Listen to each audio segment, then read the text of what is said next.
จัดสมบูรณ์มนต์อย่างสมบูรณ์จัดเลยเนาะแต่คนยางข้างไหน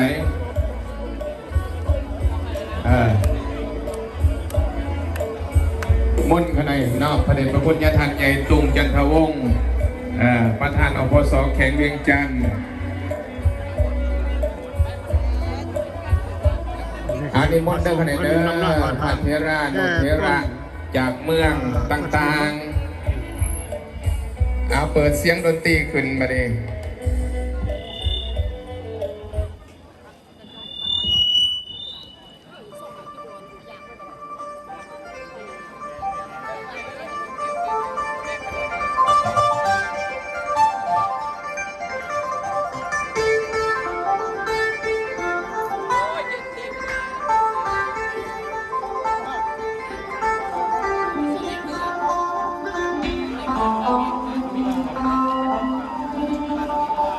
สาธุเด้อสาธุพี่น้องสาธุ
ค์กดแชร์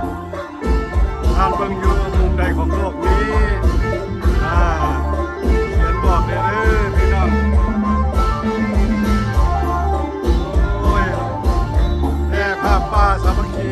บ้านน้ำรินเมืองบุญโฮมแข็งเรียงจันทร์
คือว่า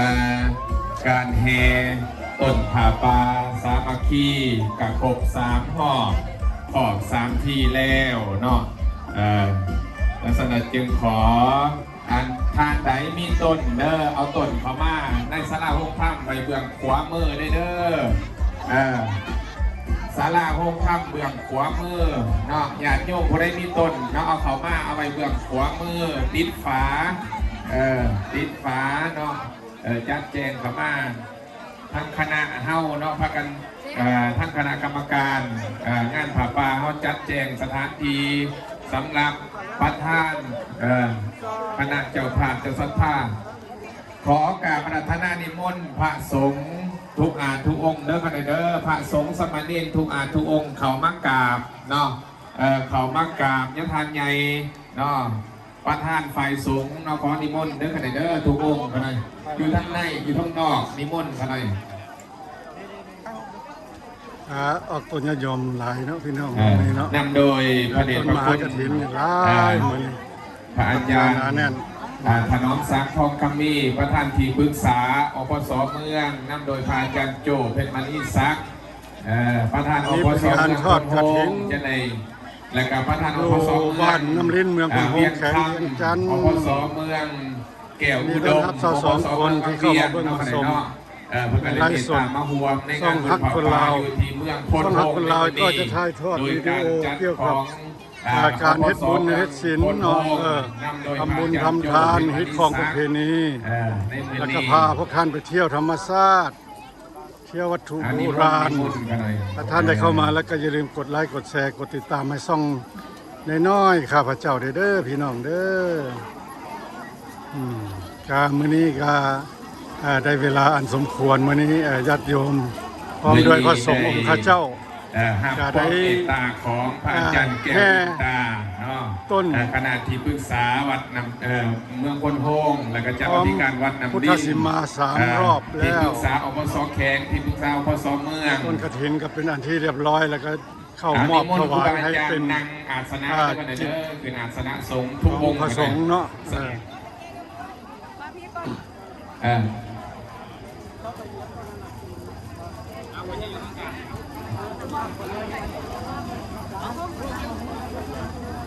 เอานิมนต์สู่อาสงฆ์กันหน่อยนิมนต์คืออาสงฆ์นิมนต์พระสงฆ์กันหน่อยบกขึ้นเฉพาะกรรมการกรรมการจัดงานเนาะนิมนต์พระอาจารย์เลยกันหน่อยห้องพระท่านอปสแขกเอาสมาชิกครับเดี๋ยวพระอาจารย์เลยสมาชิกครับแล้ว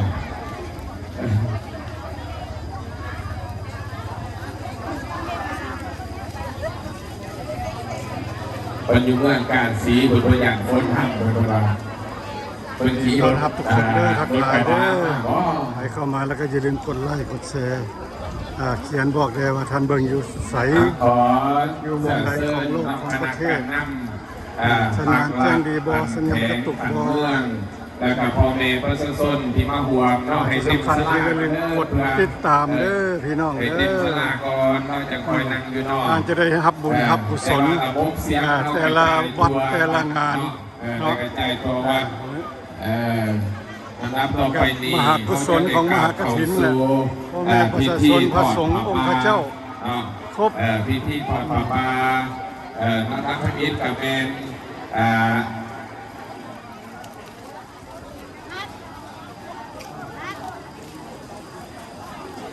ขณะประทานเราไต่เพียนแล้วก็ไหวผ้าหักศิลป์ถวายผ้าป่าและต่อยอดแล้วก็ฟังเทศนาหนึ่งกันหลังจากนั้นแล้วก็พระวะอาพรจบพิธีเนาะอันนี้เป็นวาระพิธี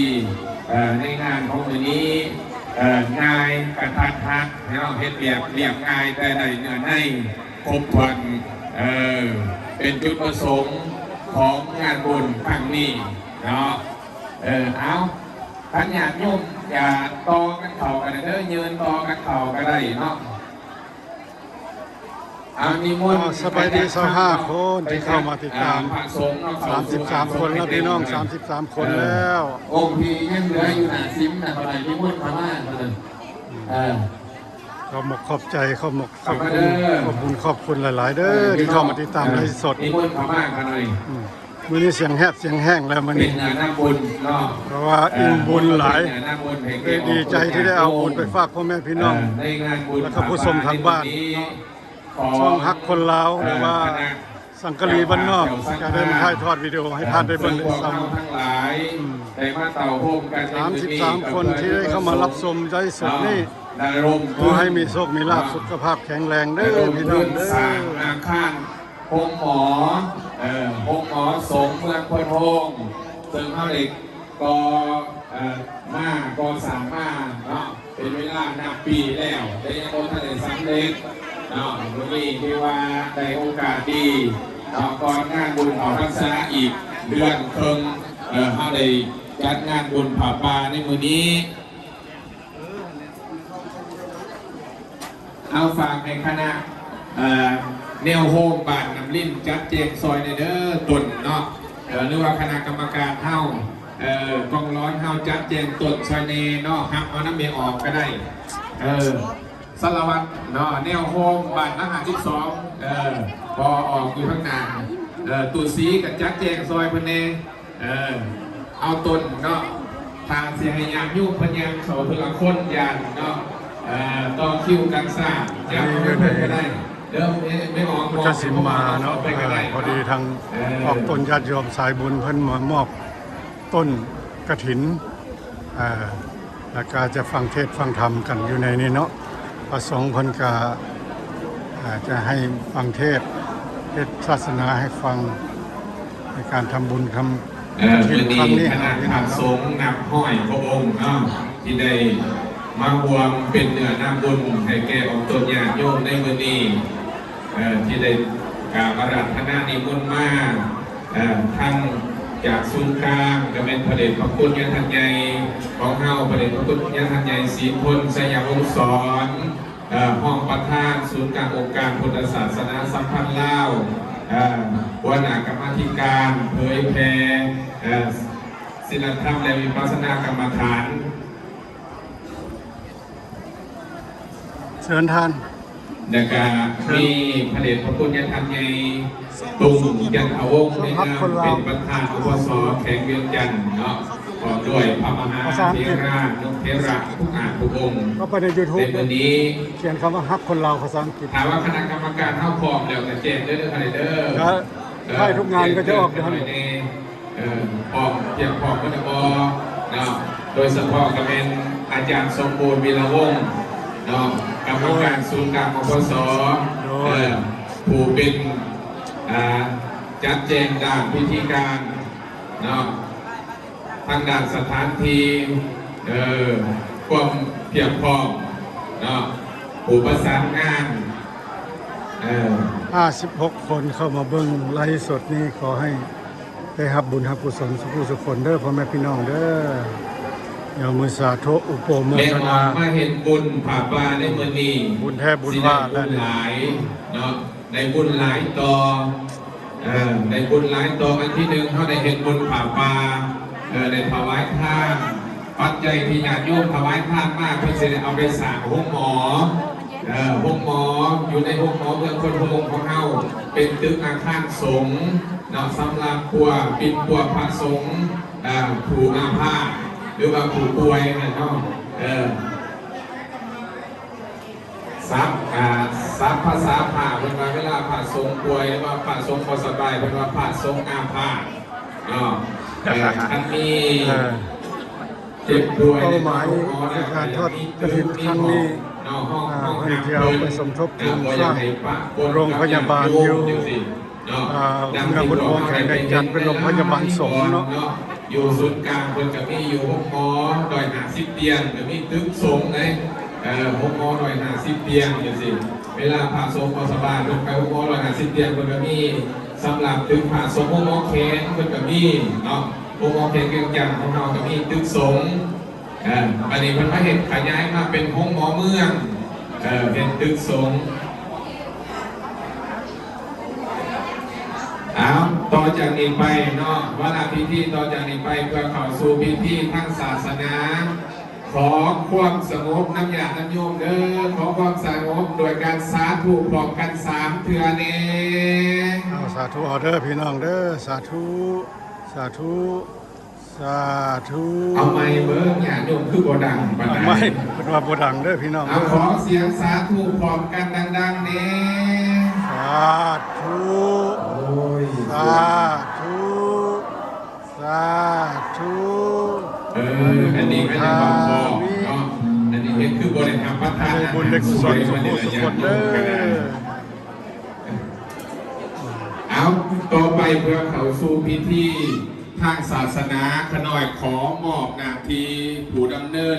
พิธีทางศาสนาพิธีกรนอกขอนิมนต์พระอาจารย์บุญจงใส่สมบัติ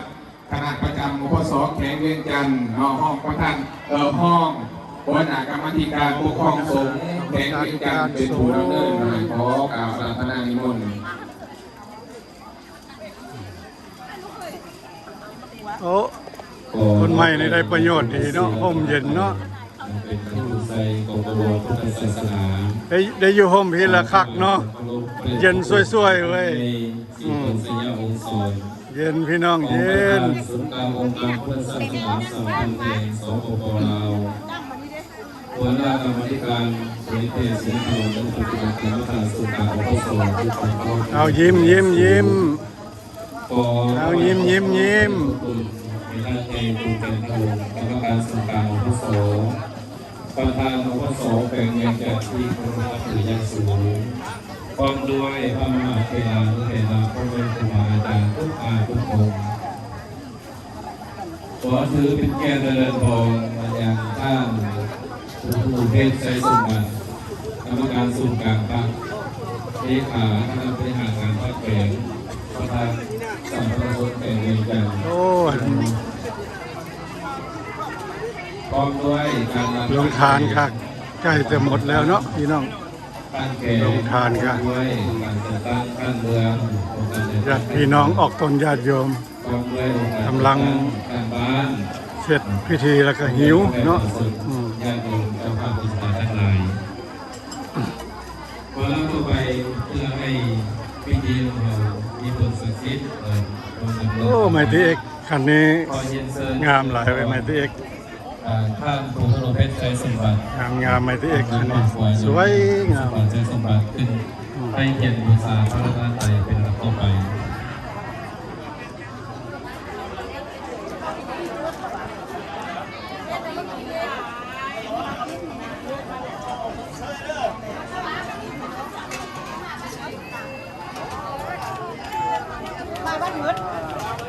หมดแล้วลงทานหมดแล้วลงทานไอศครีมมันฮ้อนผู้ใดก็ผู้ใดก็ การหน้าเราการหน้าให้การนำเพราะว่าเราก็ นี่เป็นอยู่วัดบ้านน้ำลินเมืองพลหงส์แข็งเวียงจันทร์เด้อพี่น้อง เดินจาก ออกจากเวียงจันทร์มาประมาณ7-80 กิโล ต้องตามเวลาเนาะลำดับต่อไป โอเคมาฮ้อนนี้ก็ข้าพเจ้าขออนุญาตจบไลฟ์แล้วก็จบวิดีโอไว้เพียงซ้ำนี้เนาะขอขอบมกขอบใจนำขอบตนญาติโยมหรือว่าพ่อแม่ที่ได้นั่งเบื้องไลฟ์สดขอให้ได้รับบุญรับกุศลข้าพเจ้าเอาบุญใหญ่ไปฝากเจ็บในให้ถอนออกเจ็บนอกให้ถอนเสีย ให้มีแต่โชคแต่ลาภมีแต่ความเข้มแข็งผาสุขในครอบในครัวเด้อพี่น้องเด้อโอเคพอกันในคลิปหน้าสำหรับคลิปนี้สบายดีขอบใจ66หรือว่าคนที่เข้ามาเบื้องไลฟ์สดอย่าลืมกดติดตามกดไลค์ให้ซ่องฮักคนลาวเพื่อเป็นกำลังใจทำคลิปต่อไปเด้อพี่น้องไปละพี่น้องขอบใจหลายๆบ๊ายบาย